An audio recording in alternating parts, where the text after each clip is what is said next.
Hello, and welcome to Cover Your Eyes podcast. Today we're talking about the movie The Italian Job from 1969, starring Michael Caine and Noel Cowan and some other people. And Benny Hill! Oh my God, and Benny Hill, of course. And lots of Mini Coopers and some Fiats. And today is a special episode because we have a guest, which we've never had before. Yay! James Hammond from the Winging It Travel Podcast. Welcome. Hello. How you guys doing? Oh, great. Good. Thank you. So we actually asked him to choose a movie, and this is the one that he chose. And so we're really excited to hear his thoughts on it. And also just want to hear a little bit more about your podcast, James. Yeah, so my podcast is a travel podcast, as you probably know from the title. Mm-hmm. And it kind of is a guest-only podcast at the minute. So guests come in every week to talk about their travels, where they've been, what stories they've got to share, what lessons they've got from their travels, and try and inspire people to travel. So lots of different countries, areas around the world, different types of travel. So solo travel, female travel, LGBTQ, all that type of travel, try and cover all of that. And mostly try and inspire you to get out there, out of your comfort zone and go and travel. Because I've done a lot of traveling previously. So that's the idea. I've listened to it and it's very interesting. I almost never travel, but it's nice to hear about other people's travels, and it has made me be like, maybe I do need to take a trip. So thank you, James. Oh, really? So if I was to ask you, like, maybe one country you heard about, is there one country that you heard, think, okay. Oh, Greece. Greece. Mm-hmm. Me too. Definitely. Oh, maybe we should take a trip. Oh there you my go. God. We should. It's already working. Yeah, exactly. That's the aim. That is exactly the aim. Yeah. You've summed it up well. Yeah, Greece is a great place. I've actually never been, can you believe? So, yeah, that's on my list. Apparently it's on all of our lists. Yes. So let's do it. Yeah, meet us in Greece. Yeah, we can do a podcast episode. You can come on the podcast episode. Oh, nice. There you go. Awesome. We have to go to Greece first, and then we'll have us on to talk about This is high stakes. That's a deal. Maybe we can write it off as a businest expense somehow. That's a good idea. Damn, you've got my idea in my head. Oh god, yeah. That is the secret plan. But let's not talk about that. Nice. So, James, the Italian Job. What made you want to watch this with us? Yeah, it's a strange one, isn't it? Because it's way before my time. So I was born in '89, so this would have been like 10 years later, in the late '90s. I just always remember looking forward to watching it. I think because my dad loved it, and I don't know if you guys are the same age, but back in the '90s when there wasn't Netflix and there wasn't like easily available films, there's either two ways you could watch it. One, you own the videotape. VHS, you remember those guys? Oh yeah. Or two, you go and rent it out from Blockbusters or something, right? Third option actually is it randomly comes on TV, but you're like flicking through the magazine, like, is it on now? No. Is it on next week? No. So I used to look out for it, and it used to come on like, once every year or something. And my first memories is, because I'm travel based and podcast, that first scene when he's driving through the Alps. In Matt Monroe on Days Like These in the background in his Ferrari, and it's just the visual of the Alps and the mountains. It just looked really idyllic compared to where I was from. I was like, imagine going there. So that's the first memory I can remember from the film, is just like, imagine being in that car before he gets killed. Yeah. And then driving around the Alps. Yeah, that's the first memory. Oh, I love that. And then the guy gets killed by the most drama queen mafia I've ever seen in my life. Yeah. Oh my goodness. I'd say a bit overkill. There's like 100 of them on the cliff, right? And they're like got horns. Yeah. I'm like, what is happening? Why do you need a whole army? It's just because the actual thing that kills them is the crane, right? In the tunnel, where it is. Like, yeah. Well, speaking of the tunnel, I have a memory of this movie that I associate with my dad, because he was really into classic cars. Ah, yeah. And we do need to take a moment of silence for all the beautiful cars that die in this film. Oh my goodness. Yes. So right. So I've always had this fear of going through the tunnels on a highway. And I didn't know why I had it, because I've like felt like I've had it my whole life. I rewatched The Italian Job, and I was like, oh my God, it's from this movie. Like, that's where this fear comes from. Because I saw this when I was like 6 or something, you know? So that was pretty interesting. To have that memory, and then also just to connect to my dad through like his love of cars.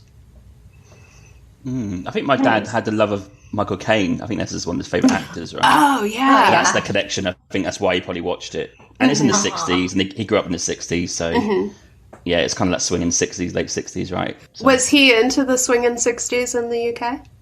I think he was just a bit too young. He was born in 60, so he would say to me, he remembers like the tail end as a kid. Like, we're talking now about me, remember watching it the same age as that, right? So he's a 70s grown up guy, which is very interesting. Different decade, that very different decade. The 70s are still pretty cool, so I'm sure. Yeah, the 70s are. My dad says he didn't like it. UK pretty tough times, like a lot of unions involved. Like, people got no work, the power was off, real low employment. It was just a bad time. Like the mid to late 70s, I think, was a bad period. Yeah, it was like that here too, but not to the extreme that you all had by any means. Yes, I think he's got that memory from the 70s, but he loves music, so he'd talk about like T-Rex and David Bowie and all that sort of stuff, right? So yeah, he loves all that. I'm a huge T-Rex fan, personally. Oh, I love Mark Bolan. Yeah. Bit of a hero. Definitely. Yes, I think that all dads are fans of Michael Caine. I think it's like a requisite to be a dad. I think you're right. Michael Caine. I just remember every time I love him too, and every time I hear his name, I think it was him or someone else that was on like Johnny Carson or something, and they were talking about how to say his name, and you say like my cocaine, and it sounds like Michael Caine. Way he says it. Try it. My cocaine. My cocaine. That's really funny. James, I'm sorry if that's offensive to you as an actual. It is definitely not offensive. Okay. It'll be funny. Love the accent so much that I want to imitate it. It's my favorite. Okay, I see. That'd be funny if you like whipped out a southern accent or something. You're like, no, that's all right.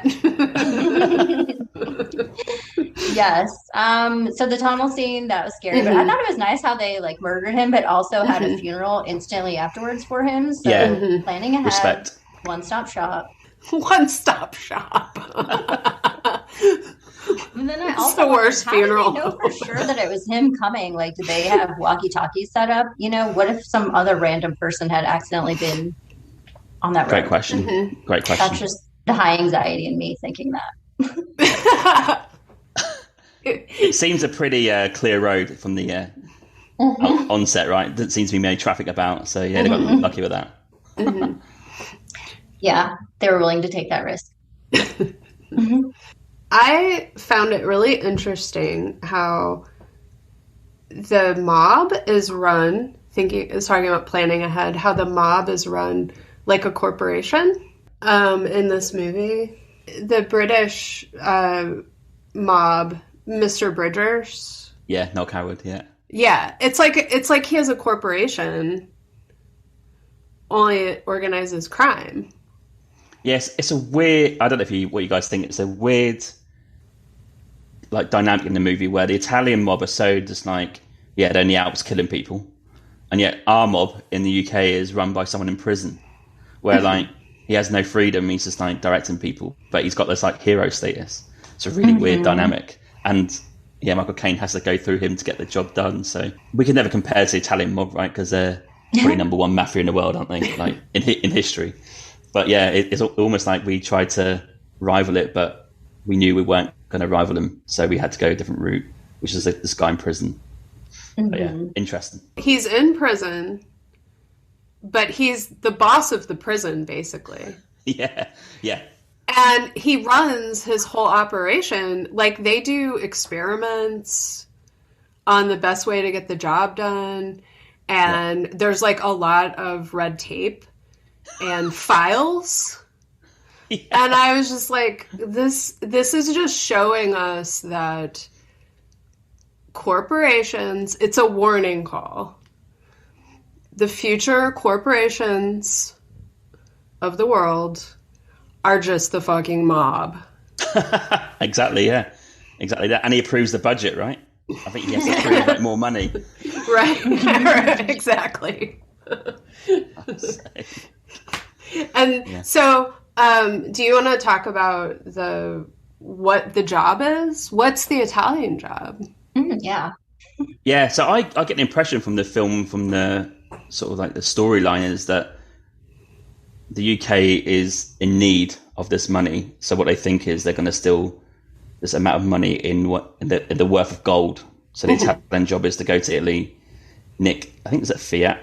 I think they're going to deal with the Chinese, and they're like, right, we're going to nick this gold in broad daylight and bring it back to the UK and sort of help the national finances. So it gives you that nationalistic feel, like we're doing this for the country, it's the right thing. So that's like classic 60s British movies a little bit, especially late 60s. Oh, so yeah, it was that sort of feel, right? Yeah. And you justify in your mind, like, oh yeah, he's got to go and do that. So he can go and like blow cars up and be a criminal. So that's kind of the idea. Like it justifies him being a criminal. Yeah. Croker, Michael Caine, is a Robin Hood figure. Yeah.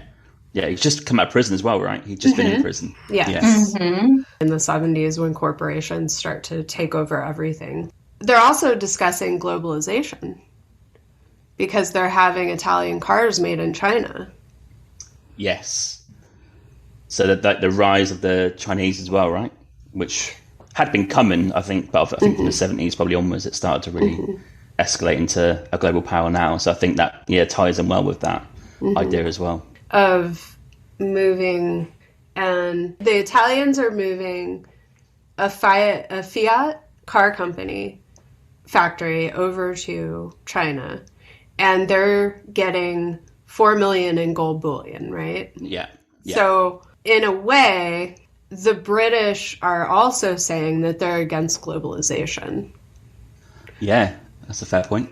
Yeah. Because they're stealing money from a company who wants to take, granted it's in Italian, but in Italy, but they want to take money out of their own country and jobs out of their own country and put them where they can make a cheaper product somewhere else in China. Yeah. I don't really know about, like in the US, globalization and moving all manufacturing over to somewhere else is totally common. But what is it like in Britain? Well, I think at the time, in the 60s, you could arguably say that's when Britain was at its best in terms of like the music and the culture and stuff. So I think there was probably like a little bit of you look down on them because they're outsourcing to China, right? Little did we know that we're going to take that model anyway in the next decade. But I think at the time it was almost like, why are you doing that? Like, you should be punished for doing that. So we're going to take it off you and do it ourselves, right? So that's the kind of feeling I think we had in the 60s, and then it all went to shit in the 70s. Yeah, just politically it went to crap with the unions taking over as well. So in the late 70s, that's why Margaret Thatcher came in the 80s. That's a bit of a controversial topic. But yeah, she was all about big business, right? So she really boomed the corporations in the 80s, and I guess that's why they all took over. So yeah, I think that's that feeling of almost punishing the Italians for taking the easy way out. Whereas like Britain in those days, if you got something in the shop, that's probably British made. It's not made in China or made in Japan or whatever, or made in Korea. It's like made in Britain. You think now back to that, it's rare, isn't it? Like if you buy something today that's made in your home country, it's quite a rare thing. So I wear a lot of vintage clothing, and I'm always like, made in the USA. Yes, and you know it's vintage if you see that on the tag. Like, yeah, and I have clothes that were made in the USA in the 60s that I wear all the time, and I've been wearing for the past like 15 years. I'm wearing one right now. Yeah.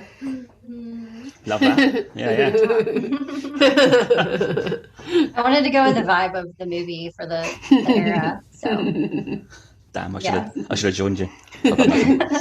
Yeah. Do you know what? If I, like, random topic, if I was ever to get my own house, I'd have a room dedicated to the 60s, I think. Awesome. Like in that style. Like Yeah. the TV would be in that style, the chairs would be in that style.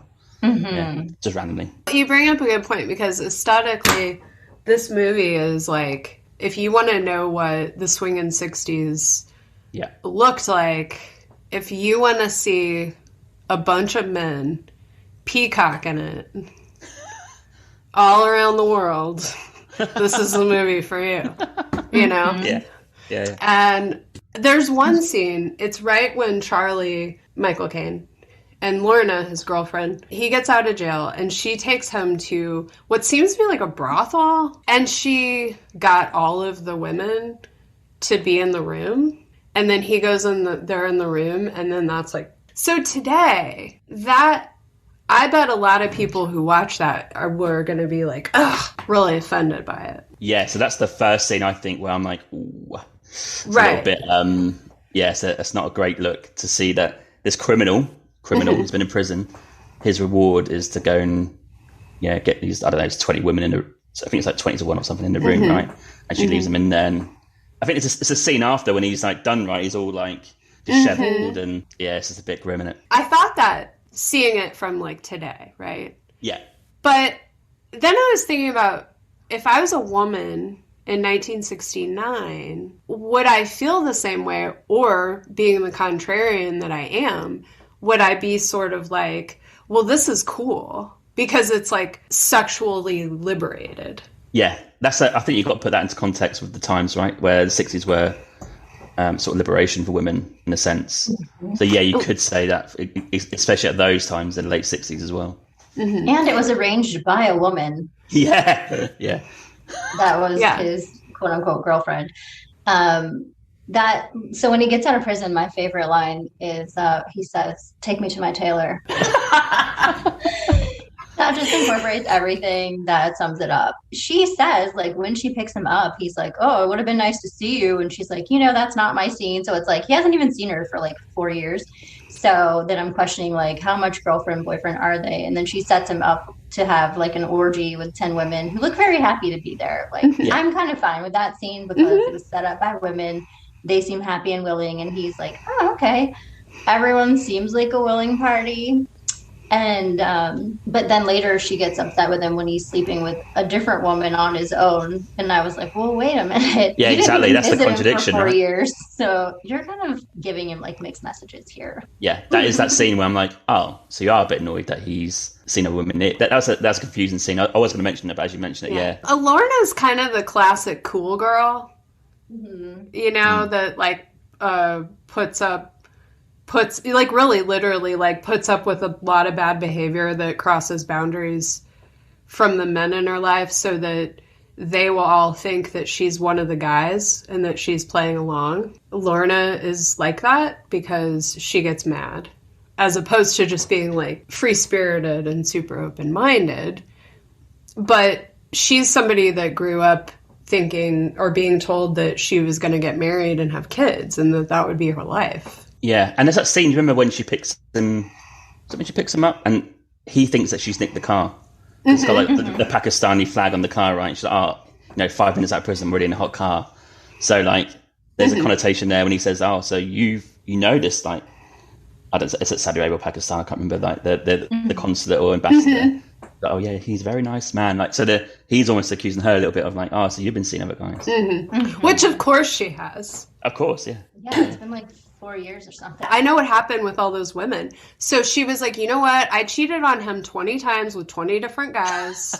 So I'm going to hire 20 women and they can all go out at once and we can just be even right out the gate.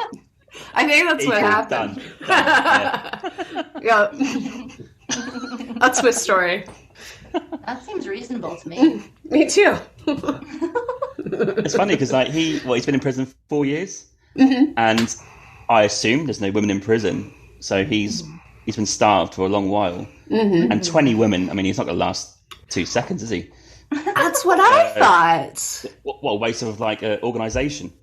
Like barely one of those women's going to get anything, I think. So yeah, it's interesting. Yeah. I hope they're all into each other. Yeah, that's the only result, right? If there's any time you're going to prematurely ejaculate, it's going to be when you just left prison, right? Yeah. So it Yeah, totally exactly. is a waste. Maybe that's why Lorna was like, let's just get this out of the way. I presented him with 20 women. I know he's only going to last like 5 seconds. He's like a speedy guy anyway. Yeah. On a good day. So I'm in. Done. Exactly. Yeah. So there's lots of reasons I don't have a problem with that 20 women scene. I'm glad that we can watch movies and see them in context of the times and to like know history. That scene's just weird because she's rewarding him for being in prison. Oh, that's so interesting. That's the bit I don't get. It's like, oh, what the fuck you been doing? Like, he's not slapping around the face, and it's like, okay, so I've arranged 20 women to go in a hotel room. Away you go. Like, and has anyone ever got that before? I know it's a film, but has anyone ever got that sort of treatment after coming out? Like, right. It should be a hard time coming out of prison to get back into society, but he seems to breeze straight back in. Well, he's a company man. Yeah. I was going to say, like, I didn't really know the details or remember the details of, like, why he was in prison, but I just get the feeling that he, like, took the fall for something that their whole group did. That was, like, maybe that. And so then she was like, hey, thanks for going in for us. Yeah. Because they seem to all kind of have a ring of hijinks together, so. But I don't know. Yeah. At that point. Yeah. Yeah. That, I guess I thought that, too, but I like that you thought of the fact that he's being rewarded for bad behavior, because that's the 60s, man. Yeah. He's a white British man in the 60s who's going to be rewarded for bad behavior. I tell you why I think that, because later on when he goes to see Noel Coward, Mr. Bridges, Mr. Bridges is just not interested in him. Like, he's like, no, at first. You think if he's a bit of a hero for taking the hit with someone, you think he'd be like, welcome him in, like, yeah, come in and we'll discuss. Like, he's very like standoffish at the start. Yeah. His plan, and he doesn't like him. It gives me the feeling he doesn't like him that much. He thinks he's like a pissant. Yeah, like a small time. Yeah, he's like, get off my shoe, kid. Yeah. And then he's like, but whenever he finally agrees, you better bring back the bullions. Well, yeah, because I think he's described as a nationalistic criminal, right? So he does things for Britain. So like, it's almost like gives you the impression if it goes wrong that he's going to be in trouble with the royal family or someone like who's above him. Controversy. Courting controversy once again. Cover your eyes. That's a really good point. So that cringe scene when he's like singing, when he's in the prison, they're all like banging the table, and it's like, is it Royal Britannia but in the background, or some sort of British nationalistic music?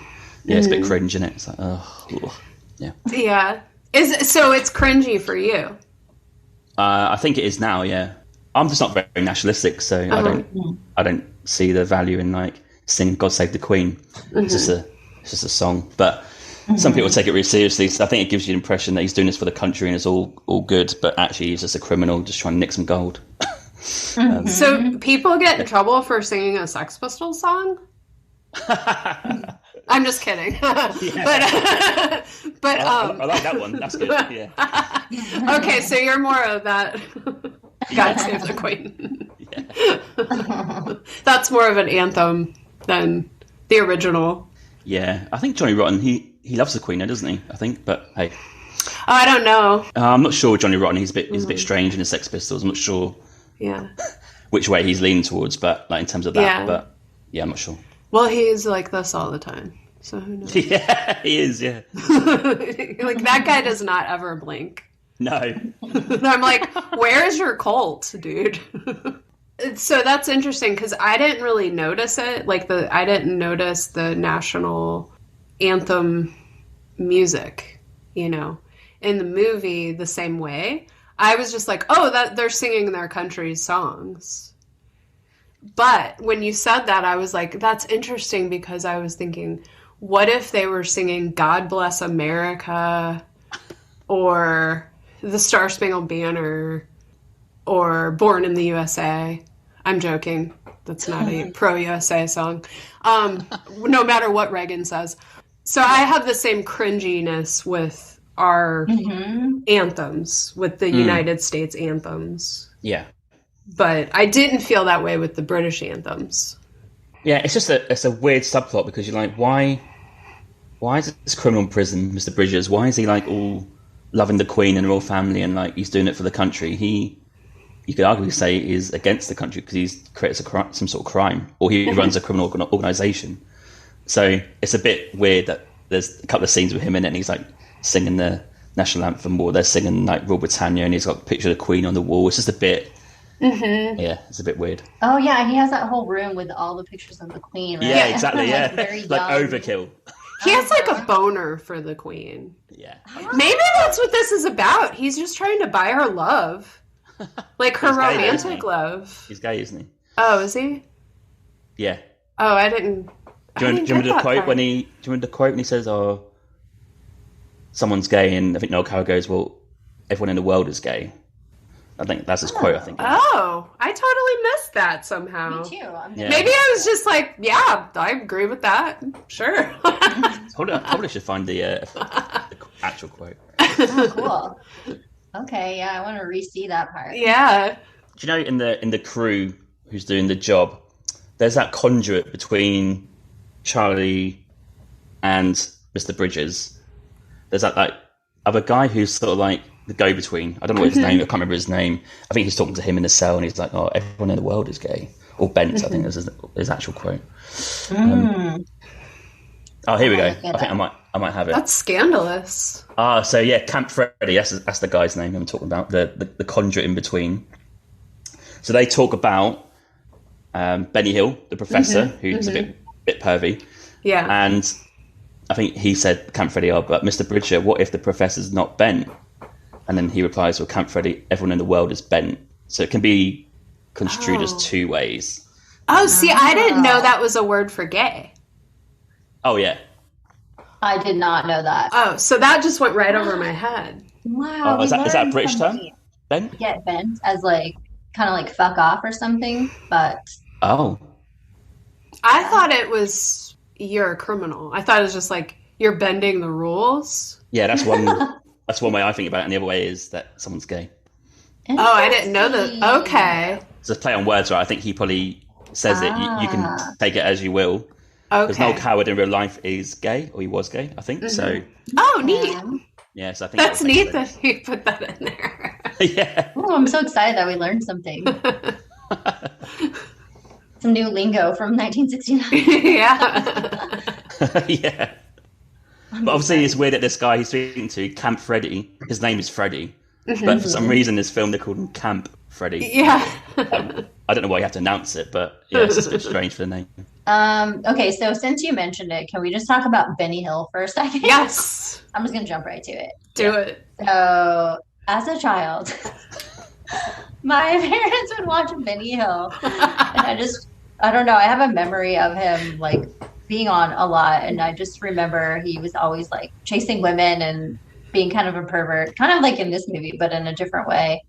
And I don't know. What are your thoughts on him? Did you ever watch him, or was that like beyond when I mean, it was like repeats, but Yeah. still.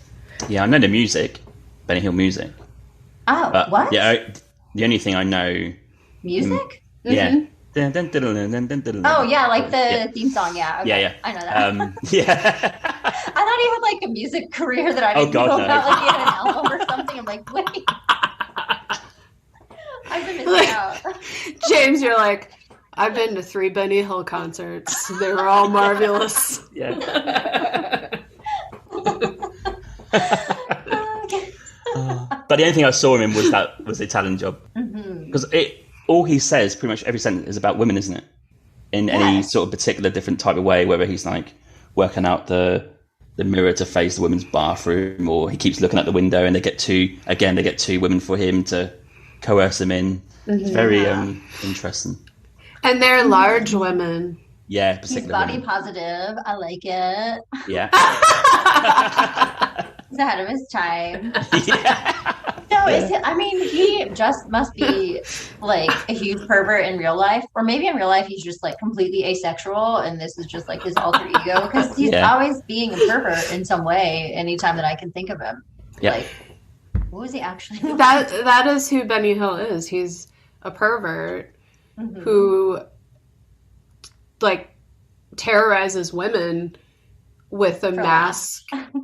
Yeah, he has this mask that is that he's, oh, I'm just this harmless old guy kind of a routine. And we've all been groped by harmless old men, so that tracks. You know, good. If you ever get grabbed in the butt, okay, here's my trick. I've done it twice. You get grabbed in the butt. They're right behind you. So you can elbow them in the stomach. And then as they go, oh, and they bring their head down a little bit, you can knuckle them. You bring your arm up, you flip your arm up, and you hit him in the head with your knuckles. Oh my goodness. What if it is like a harmless old man and then you just like knock him down and break his hip or something? I don't care. Don't fucking grab my ass unless you have my permission. Yeah. It's that simple. You're gonna get hit. Senior citizens, be warned. Yeah. But you know, I think I've been conditioned to be okay with hitting old pervy men because my dad loved Benny Hill as a kid. And my mom hated it. And it was on PBS, I'm pretty sure. And he would watch it. And I thought it was funny because of the music and also because I couldn't tell if it was actually creepy or if it was making fun of creeps. Both. Yeah, both. It's got to be in it. My dad hated I'd like Benny to rewatch. Hill. Yeah, he would be like, oh no, he's a perv. So. Oh, good. So, yeah, I remember watching that part of the film that he's in, the Benny Hill bit, and my dad's just like not really into that bit. Mm-hmm. So your dad was progressive. I wouldn't say that, but he was right on this one. Nice.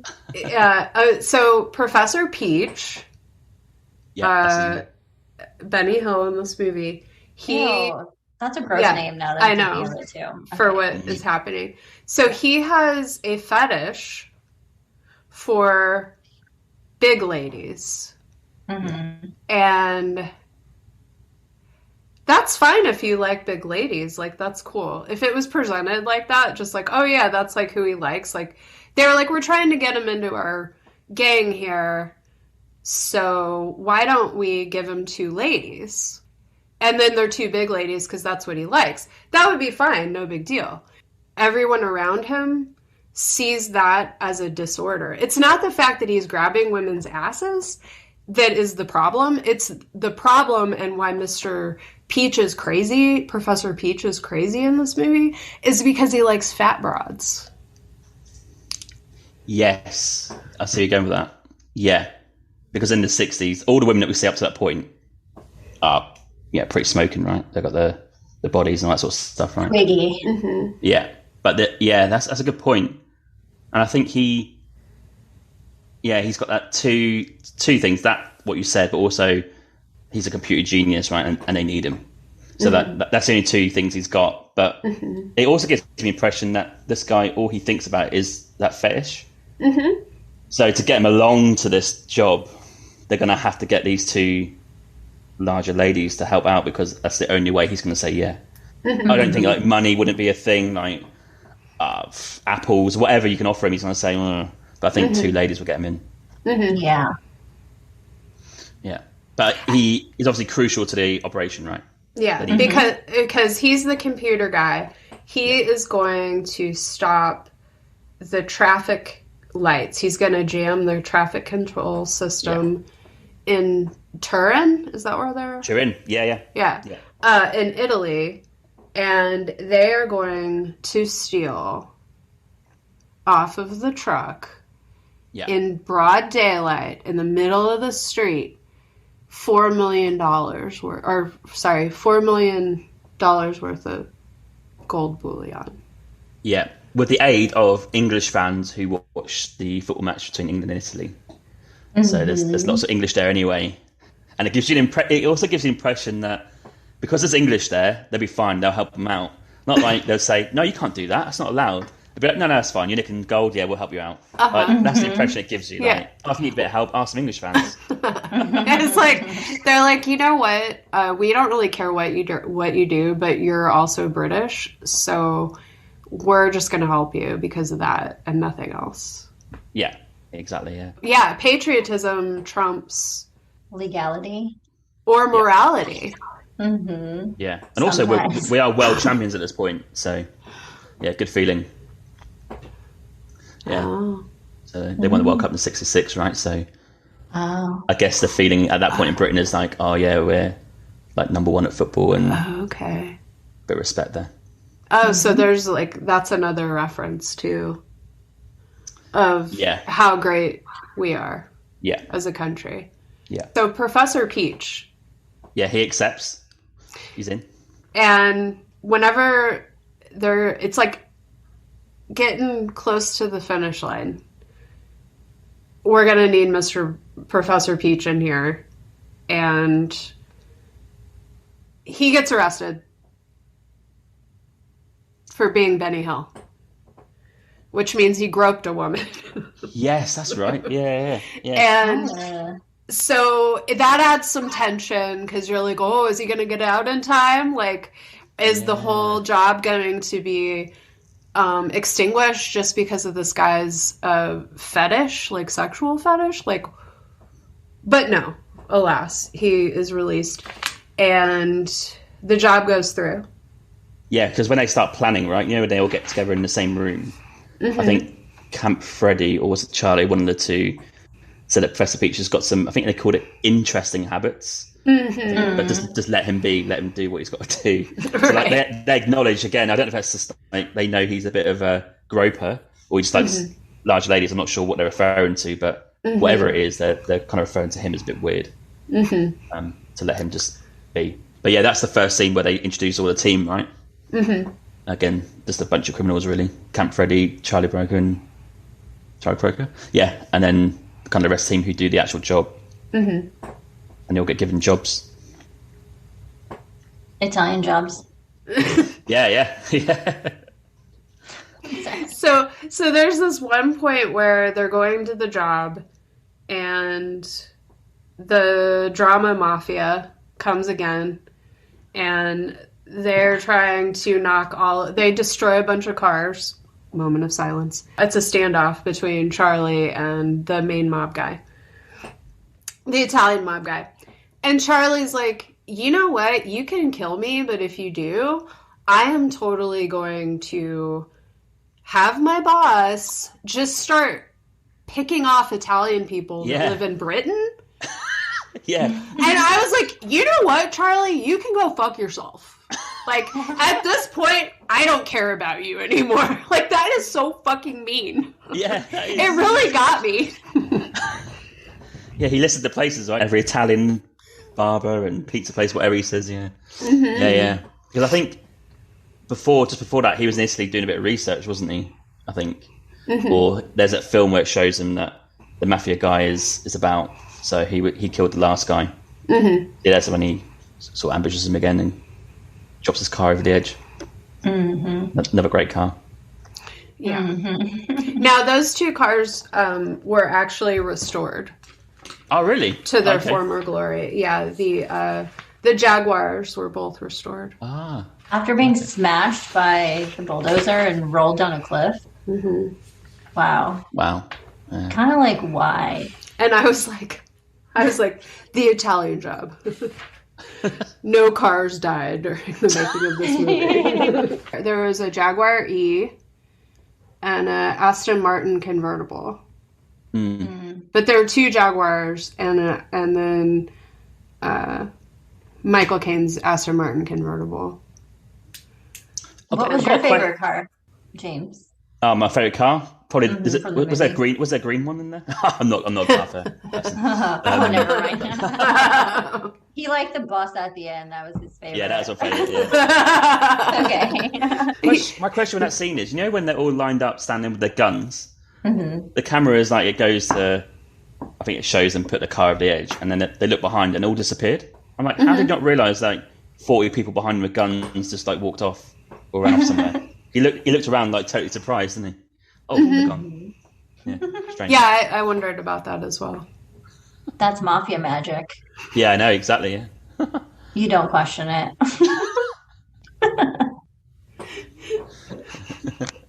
Hey, there's a lot of powerful witches in Italy.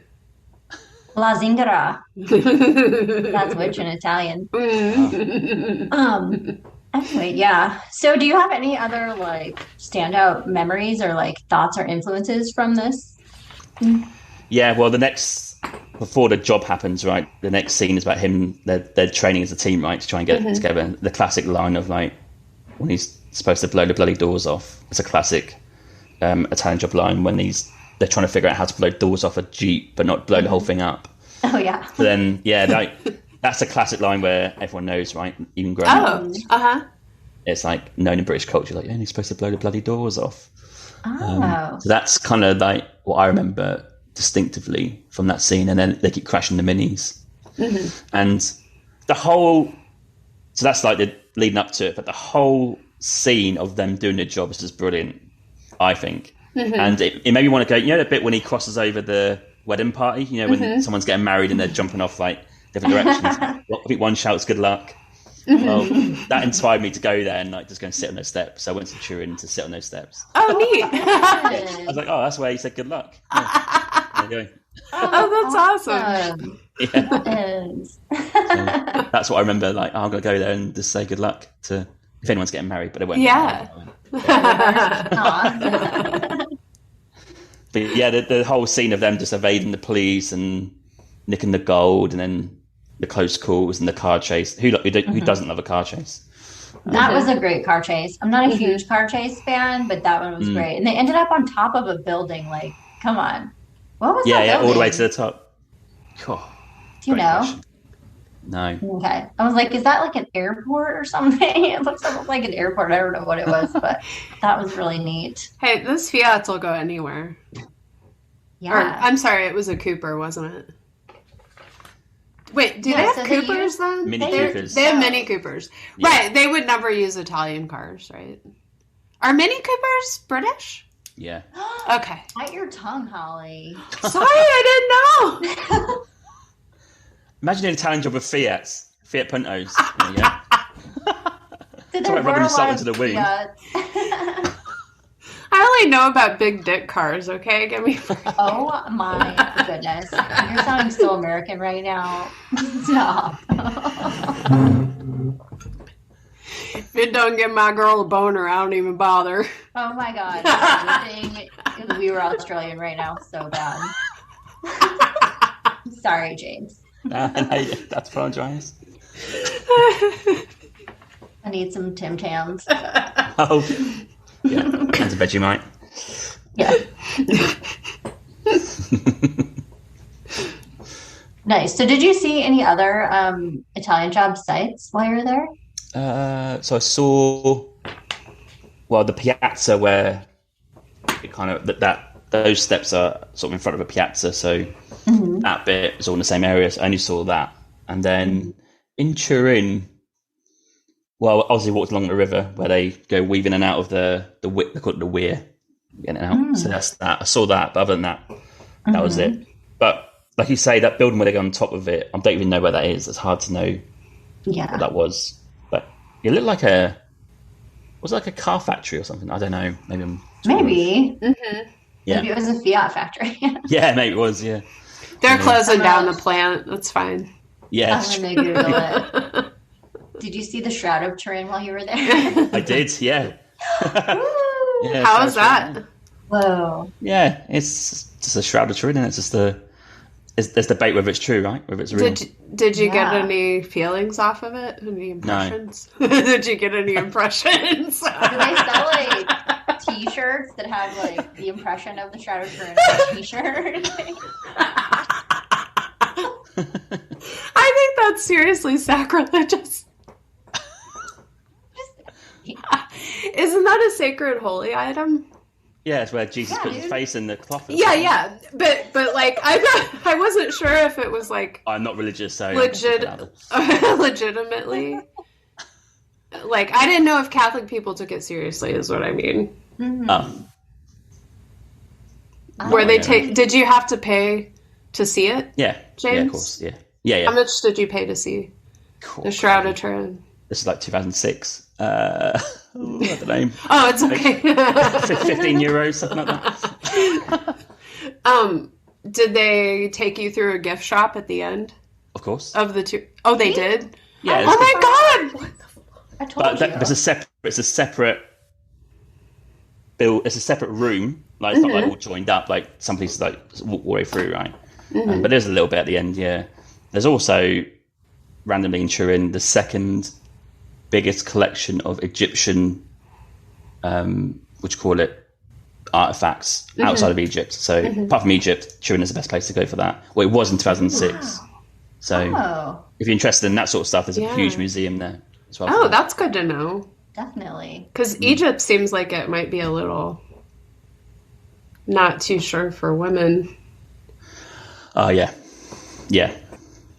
So, which I appreciated. I was listening to one of your podcast episodes and you were talking about that. It was like traveling to Pakistan. Oh yeah, Frank. Yeah. And I was like, oh, that's really cool that you're addressing like women can't really, maybe shouldn't go here. And I was like, thank you for mentioning or thinking about that. Yeah, because here's in Afghanistan, right? I was like, well, yeah, I don't think women can travel freely and solo in Afghanistan, so it's a different vibe. Yeah. We're going to have to cancel our girls' trip, Holly. Damn it.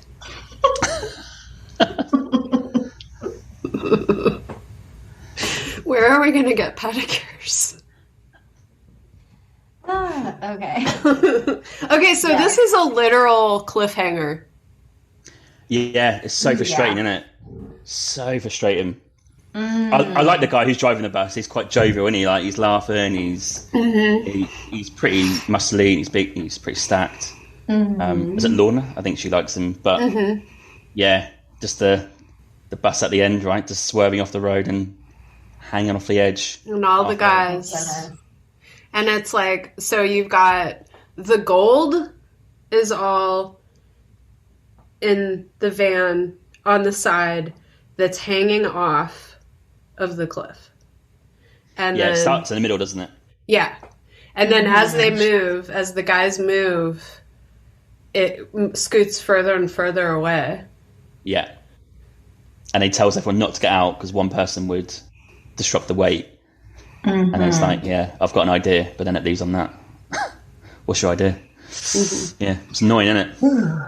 It's so frustrating. I was thinking, driving through those mountains. So they're driving through the Alps again at the end. Yeah. Is that right? Okay. Yeah. So instead of in like a sleek sports car, they're driving like a giant bus now through the Alps around these curves. And I was thinking of how scary and challenging that would be.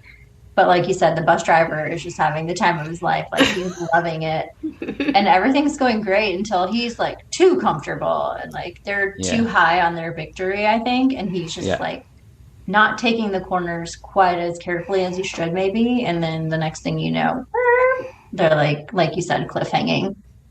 And then they have to choose, like, are we all going to choose to put our lives in danger for this gold? And then they all did. Like, they all said, yeah, we'll stay in here and try to risk our life to save this gold so that we can have it. Yeah. For ourselves and for our country. Because also, the very sad part about before that is they dropped all the minis off the edge, didn't they? Yeah. I get it, because they want to obviously just not have any criminal sort of trail. But that's quite sad to see that those minis that got them out of like central Turin to the Alps gone. Moment of silence. Yeah. Yes. That was a moment. Yeah. So, and then they literally do leave you cliffhanging because it just ends there where you don't see it. The situation does not get resolved for you. You just have to leave it to your imagination of, do they end up retrieving the gold, or do they topple over the edge and die, or do they eventually decide to abandon the mission and jump out of the bus?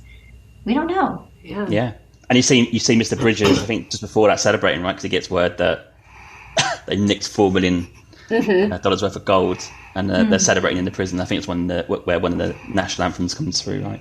But yeah, so that was obviously a celebration, apparently. So Yeah. Are there theories, like, subreddits of like what the theories are of the Italian job, what people think happened, or like fan fiction of how they rewrite the ending? I think there's all loads of forums, isn't there, about what they would do, but also Hmm. what they could do. Because if you think about it, that gold must have been heavy, right? Yes. And the amount of Yes. people in there, I don't think would have made a difference. So I'd love to know Uh-huh. what a theory would be to get them out of there. Hmm. Kept Well, getting closer and closer, but then Yeah.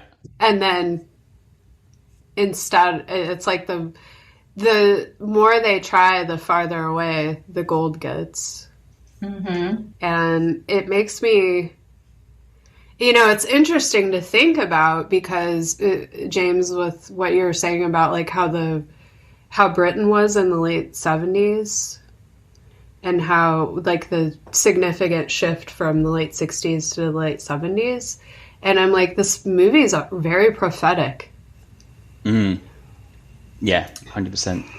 Yeah. hmm And also, I think there's, at this point in the 60s, there's always been a case of Britain winning, whether that's football, whether it's like having the best bands, like, Beatles and Stones and stuff, or culture, like London's probably one of the best cities at that point.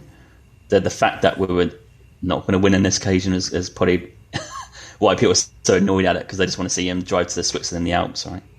And am I annoyed more about the fact that they've gone through all this and Britain's not going to get us $4 million, or am I annoyed that the guy was just too relaxed on the bus? I can't tell which one it is, because one's slightly nationalistic, and it's like, oh damn! Imagine if we got back to Britain with that $4 million, that would have helped out. Like, you get sucked into the story. hmm And you're rooting for Britain. Yeah, almost. Yeah, yeah, essentially. Yeah. Interesting. It's interesting, isn't it? In 2000, this is from Wikipedia. In 2008, the Royal Society of Chemistry held a competition for a solution that had a basis in science. Was to take not more than 30 minutes. Was to take not more than 30 minutes and did not use a helicopter. The winning entry by John Godwin of Surrey was, here we go, break and remove the two large side windows that are just at the pivot point Yeah. and have the glass falls outside so that you lose the weight. Mm. Okay? So you're losing some weight in the part that's falling over. Okay. Now move up to the glass that's like dividing the front and the driver's part in the back over the two front axles. Break those windows. And the glass. Okay, but see, here's where I'm having a problem. Because it says break two windows over the two front axles, keeping the broken glass on board to keep its weight for balance. How's this sounding so far?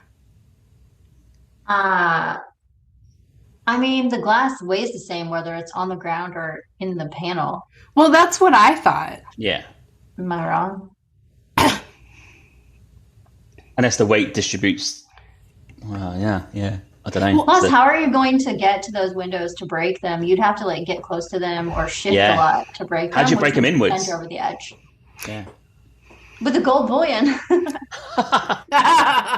I don't know. Sorry, John Godwin. I'm not buying. I'm not buying this either, and I haven't even gotten to the rest of it yet. So I mean, I'm not even going to bother because I think this is a bunk. I think we need to write. Listeners, please write a letter to the Royal Society of Chemistry, letting them know that we don't buy this theory one bit. I think we could come up with something better. The three of us. Wouldn't breaking the glass cause so much agitation that it would knock the van over the cliff? I feel like it. Because like they were moving just a little bit, and it was teetering. ooh. you know what's so annoying about that bit as well? I don't know if you remember this. You know when they all move towards the gold, they all move. Why not just one of them move? I thought that too. Like, Thank the rest you. of you get back, and then one, maybe the lightest guy, just creeps forward and tries to get the lightest person. Yeah, I know. I know it's comedy, but like, yeah, they all move forward and fucked it for themselves. Also, I feel like if the person, they got the person that weighed less, and as he was crawling towards the gold to move it, the other guys could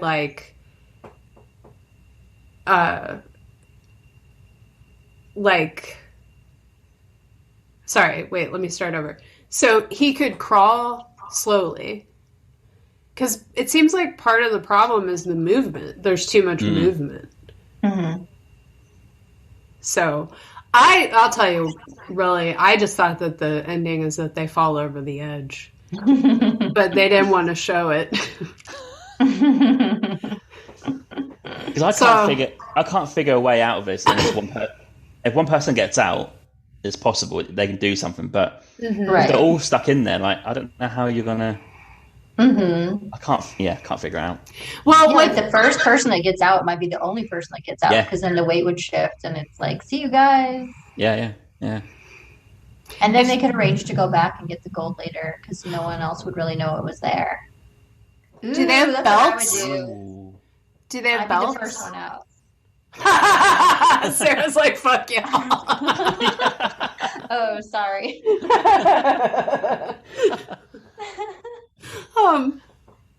Do they have belts on? Probably. It's the 60s. Yeah. Okay, because couldn't they link all of their belts together?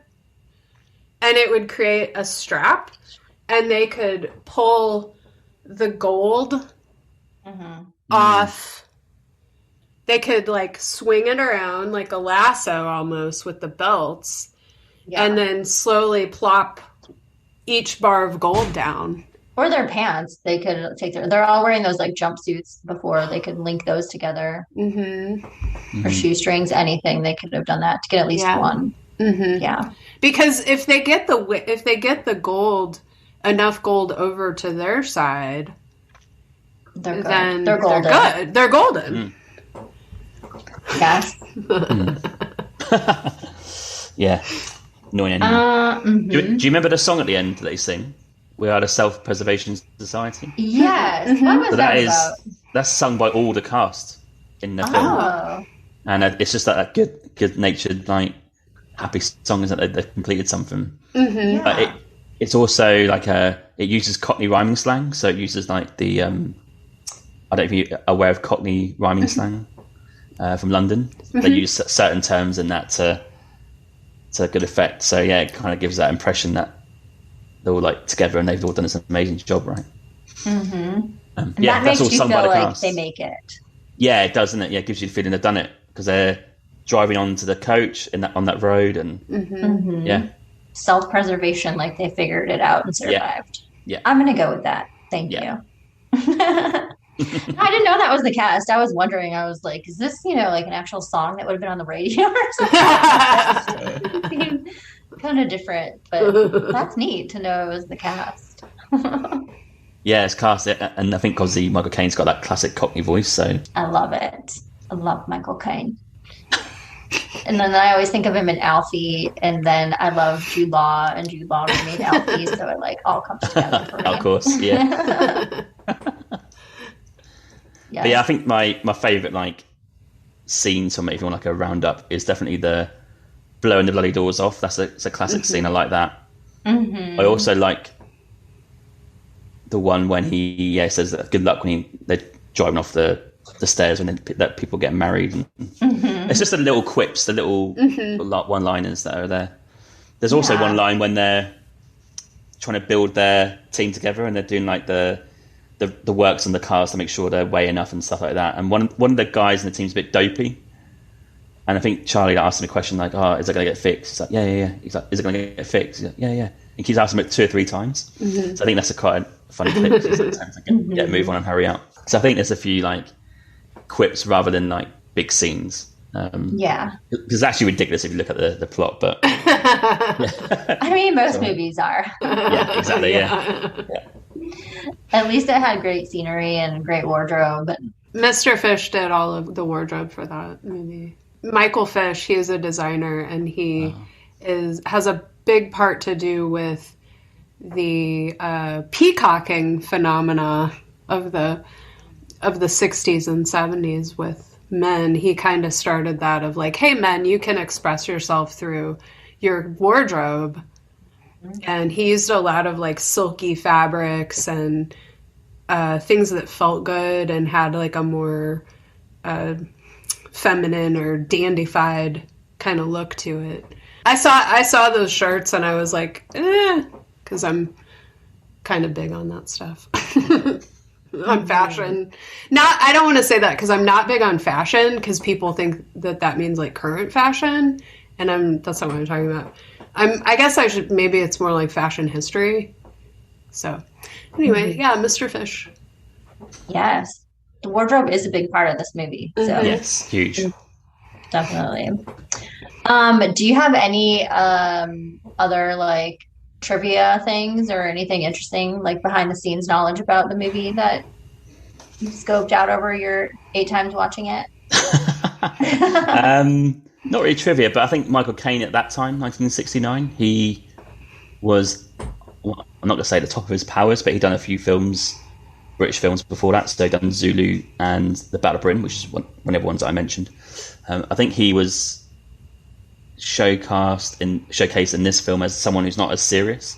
So I think that was a big success for him because I think he, in Zulu and in Battle of Britain, was very serious roles, like they're war films, like they're not like comedy or anything like that. Other quips or facts is On Days Like These at the start by Matt Monro is actually written by Quincy Jones. Mm-hmm. I saw Quincy Jones's name on the beginning. Yeah, he wrote that song. So I didn't know that until I was much older when I started to get into music. So that was because On Days Like These is one of my favourite songs of all time. I don't know if it's nostalgia or it's just I love the song. It's probably both, but it's up there for me. In 2003, the second one that they done, the Talent Job 2, was shite. I'm sure. Okay, did that have Marky Mark? Oh yeah. And Charlize Theron or something? Who is in that? Marky Mark. Wait, what song did Marky Mark sing? I forgot about. Kidding? No, I'm not kidding. Come on. Feel it. Yeah, he doesn't want to be called Marky Mark. Wait. And the Funky Bunch. Good Vibrations. Yeah. Mm-hmm. That's the song?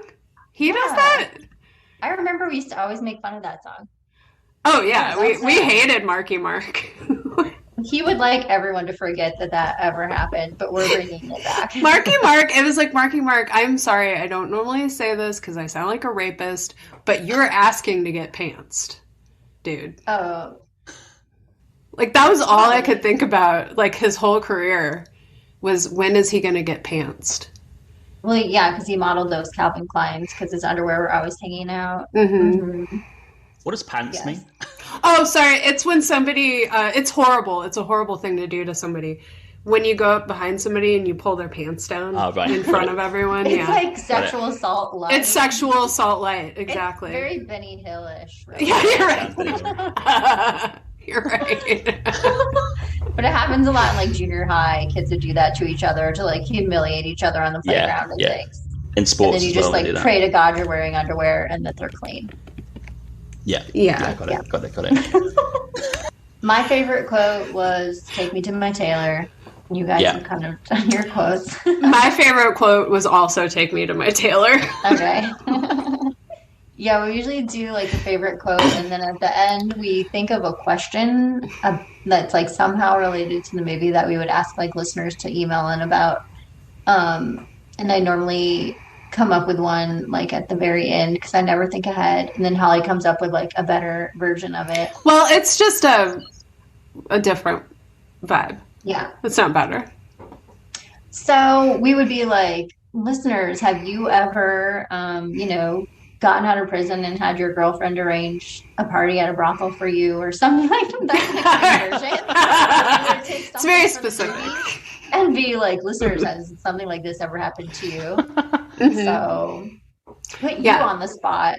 What question would you ask James to listeners, like about this film? Like in relation, have you ever been at your own wedding and it's public, so it's not in the church, and someone shouted something like when it's going on, like, because you know that scene when he said, "Oh, good luck," as they drive down. Has anyone shouted like, "Don't do it," or equally, has someone said like in the aisle? You know the bit when they say, "So, is there anyone here present who has anyone ever had that where someone's gone like, no, don't do it." Oh my goodness! Like, that's a if great anyone has an objection, speak now or forever hold your peace. Yeah, that one. Yeah. Ooh, and then someone actually said something. Yeah, in relation to like when they drive down and say good luck, because I think that's a bit of a funny quip. But yeah, that's my gosh, that's a great question. That is a great question. If someone was driving by and they're like, "Don't do it," then would you have second thoughts like, "Do they know something I don't know?" Or should I just ignore this? Don't do it. God. Because what actually happens, right? If someone says something, if someone goes, no, then what's next? What's the next like thing that happens? Do the organizer say, or the vicar go, right, okay, so we need to discuss this, or does he call it off, or like what's the next step? That's a great question, because they make it sound like if anybody objects, then like we have to call the wedding off. Yeah, that's what it sounds like, right? Yeah. Is that true? I don't think so. I think probably just a couple of family members would like boot you out of the wedding, but and then there'd be some like awkward moments afterwards of like, no, what was that about? And some second thoughts maybe, but it's like, ooh, we've come this far. Yeah. That's such a good question, and I do wonder if that has ever happened. That's funny. I was watching this show. Have you guys ever seen What We Do in the Shadows? I saw the movie. Okay. So the movie's great. It's like Taika Waititi, and the show, they made a TV version of it. It's on Hulu or FX. It's about these vampires. But anyway, they're having a vampire wedding, and they're like, if anyone has any objections. And then one person got up and said it, and then they like panned to a few minutes later, and there was a line of like 20 people that all had like objections. It was like an hour later, and they're like, okay, that's enough. But they went ahead with the wedding anyway. Anyways, it's funny that you asked that. I just saw that. Okay, so that's a question. If that's ever happened to you, email us at coveryoureyes.podcast@gmail.com. That's the biggest water bottle I've ever seen. That's huge. That's absolutely huge. It's like a water tower. It's a Barbie water tower. Thank you for listening to the Cover Your Eyes podcast.